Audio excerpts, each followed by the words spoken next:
اگر ہمارا کوئی قریبی رشتہ دار بینک میں جاب کرتا ہو اور ہمیں عید پر عیدی دے اور گفٹ دے تو ہم کیا کریں؟ اگر ان کی اس کے علاوہ کوئی ذریعہ آمدن نہیں ہے اور بینک میں کسی ایسے ڈپارٹمنٹ میں ہے جس میں سود میں ان کو کی انوالومنٹ ہوتی ہے تو پھر ان سے عیدی لینا جائز نہیں ہے. لے لی تو اس کو صدقہ کرنا پڑے گا.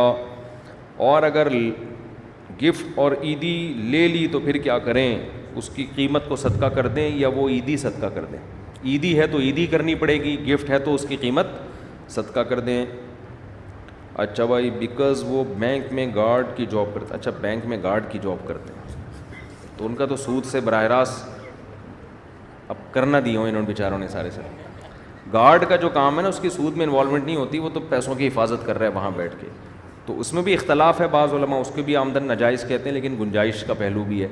بہتر تو یہ ہے کہ گارڈ کی جاب نہ کی جائے, لیکن گارڈ اگر کوئی کھلا دے کسی کو تو پھر صدقہ کرنے کی ضرورت نہیں ہے, اس کی آمدن حرام نہیں ہے.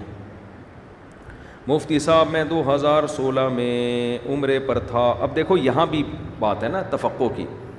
ایک عامی آدمی سے آپ پوچھیں تو وہ بینک میں گارڈ کے جاب کو بھی کیا کہے گا؟ حرام. وہ کہے گا سود میں تعاون کر رہا ہے, یہی تو حفاظت کر رہے ہیں نا. جو بھی گند اندر ہو رہا ہے اس کا محافظ کون ہے؟ لیکن وہی ہے, جب پراپر کسی چیز کو پڑھا نہیں ہوتا تو اسی طرح کی مسٹیک انسان کرتا ہے. ہم جب فقہ کی کتابیں پڑھتے ہیں نا تو قرآن میں جو آتا ہے وَلَا تَعَاوَنُوا عَلَى الْإِثْمِ وَالْعُدْوَانِ, گناہ میں ایک دوسرے کے ساتھ تعاون نہ کرو. تو اس تعاون کے درجات ہوتے ہیں. مثال کے طور پر آپ نے کسی چور کو کھانا کھلایا اور اس نے چوری کی, حالانکہ آپ کو پتہ ہے یہ چور ہے کمبخت. آپ اس کو کھانا نہ کھلاتے, بھوک سے تڑپتا رہتا, چوری کے قابل رہتا, لیکن آپ نے کھانا کھلا دیا اس کو, اس نے جا کے چوری کر لی, تو کیا آپ گناہ گار ہوگے؟ نہیں ہوگے گناہ گار. حالانکہ تعاون تو آپ کی طرف سے ہے, آپ نے اس کو کھانا کھلایا, اس کا گلوکوز لیول اوپر گیا, شوگر لیول اوپر گیا, اس میں کرنٹ پیدا ہوا, جا کے تالا توڑا, ڈاکو بنا اور چیزیں چرا کے لے آیا. یہ تعاون ہے مگر یہ اس درجے کا تعاون نہیں ہے, اس لیے کہ اس میں عمل جو کر رہا ہے نا وہ اپنے ارادے سے کر رہا ہے. ہاں اگر اس میں آپ کی نیت یہ ہو کہ میں اس لیے تجھے پراٹھے کھلا رہا ہوں کہ تاکہ تیرے جسم میں طاقت آئے, تو چوری کرے, نیت ہوگی تو پھر تو حرام ہوگا. نیت نہیں ہے تو یہ وہ تعاون نہیں ہے جس کی وجہ سے آپ کو گناہ ملے, کیونکہ آپ اس کو ایز اے انسان کھلا رہے ہو. تعاون تو یہاں بھی ہے. تو اب یہ تعاون کے کون سا درجہ حرام ہے, کون سا حلال ہے, کون سا مکروہ ہے, یہ ساری چیزیں اصول فقہ میں پڑھائی جاتی ہیں جو آج کل کے یوٹیوبرز کو معلوم نہیں ہوتی. اس لیے ان کو نہیں پتہ ہوتا کہ کس چیز پہ فتویٰ لگانا ہے, حلال کا, کس چیز پہ حرام کا. سب کو ایک ہی لاٹھی سے ہانک رہے ہوتے ہیں.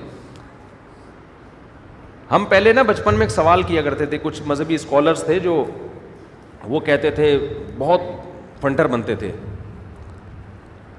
لیکن پہلے یوٹیوب نہیں تھا, تو ایسے ہی ہمیں گلی محلے میں ٹکرتے تھے. ہم ایک سوال ان سے پوچھتے تھے کہ یار یہ جو آج کل جتنی کمپنیاں ہیں نا جن کی پروڈکٹ مارکیٹ میں آ رہی ہیں, یہ زیادہ تر بینک سے سود لے کے کمپنیاں بناتی ہیں, زیادہ تر کیا 99%.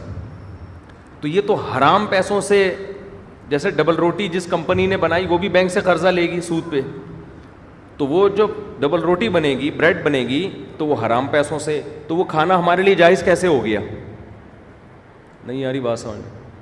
کپڑے, بڑی بڑی کمپنیاں جن کا کپڑوں کا بزنس ہے وہ بینک سے پیسے لیتی ہیں, حتیٰ کہ کسان بھی بینک سے پیسے لے کے زمین میں پیداوار اگا رہا ہے. پیداوار بھی کیونکہ حرام پیسوں سے نا, تو یہ تو سب حرام در حرام ہو گیا. تو ان کے پاس جواب نہیں ہوتا تھا. یہاں کے کیا ہو جاتے تھے, وہ پھنس جاتے تھے. اب اگر وہ یہ کہیں ڈبل روٹی کھانا حرام ہے تو بھائی کیا کھائے پھر آدمی. آپ کہیں آٹا روٹی کھا لو, تو روٹی میں جو آٹا, جو فلور مل والے ہیں وہ بھی تو زیادہ تر بینکوں سے سود پہ قرضہ لے رہے ہوتے ہیں. ہم جب باقاعدہ ہم نے پراپر پڑھا نا تو ہمیں اس اشکال کا جواب ہمیں مل گیا کہ بھائی سود پہ قرضہ لینا حرام عمل ہے, مگر وہ رقم حرام نہیں ہوتی جس سے بزنس کر رہے ہیں آپ. عمل حرام ہے, بعض جگہ عمل حرام ہوتا ہے, وہ رقم حرام نہیں ہوتی. رقم وہ حرام ہے جو سود آپ بینک کو دے رہے ہیں, اس سودی رقم سے بینک جو بزنس کرے گا وہ حرام ہو جائے گا, بشرطے کہ وہ سود کی رقم کو الگ سنبھال کے رکھ رہا ہو. سمجھتے ہو بات کو؟ تو یہ آپ ان آج کل کے اسکالر سے پوچھیں، ان کو نہیں پتہ ہوتی یہ چیزیں. تو کیا بات کر رہا تھا میں، تو یہ جو گارڈ کی جو ہے نا تنخواہ، اس کا بھی یہی ہے کہ یہ جب اتنا اماؤنٹ کہیں پڑا ہوا ہوگا، لوگوں کی بچتیں کروڑوں روپے لوگوں نے لا کے رکھے ہوئے ہیں، تو ان کی حفاظت کرنا بذات خود کوئی برا کام نہیں ہے. اور وہ پیسوں کی حفاظت کرنے کے لیے بیٹھا ہوتا ہے، ایگریمنٹ کی حفاظت کرنے نہیں. وہ تو ویسے ہی، وہ تو فون پہ بھی ہو سکتا ہے ایگریمنٹ، تو پیسوں کی حفاظت کرنے کے لیے بیٹھا ہوتا ہے.